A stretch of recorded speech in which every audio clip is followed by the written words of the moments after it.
Ili hotenrete huborendi boime yense Mheshimiwa Kipchumba Murkomen nikobona kwanire kuganya gukorororo kwibitabo byonse by'uborendi kwana kyabuna nkubwatira na bira sesegi yokurwania amarwa tancheri na bwega maryo gari yogotindia Mwaziri Murkomen garenge ko yakwanega kerekera nase omwega bw'ekigosorio ne kiwase county ya Trans Nzoia asabona tebire wizara ya nigo yabekire emeroberio gochia kogikeria emeroberio yonse y'amarwa yo atancheri na maryo gayo yogotindia kwana kyaba Kenya komenya bare asenchererengia tuweze kudhibiti the use of alcohol, drugs na bangi.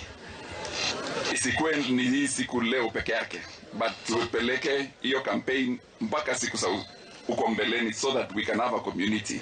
Ya mwisho ni just to ask you youth, don't accept to be used by anybody to commit crime, especially mambo kama za goons or criminal gangs. Desist, msikubali. Shida kubwa hapa Trans Nzoia ni mambo ya miadarati na pombe haramu.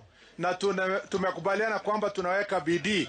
Tuko na shida kidogo kwa sababu Trans Nzoia ni border county, Bungoma ikielekea Busia na kwenda huko West Pokot. Hiyo porous borders ndio wakora wanatumia kuleta pombe haramu ambayo inaumiza vijana wetu. Lakini mwaka ujao tutaendelea na ile tulisema crackdown kuhakikisha kwamba tumepambana na wale aswa mabwenyenyi ambao wanatumia pesa zao kuumiza vijana katika taifa.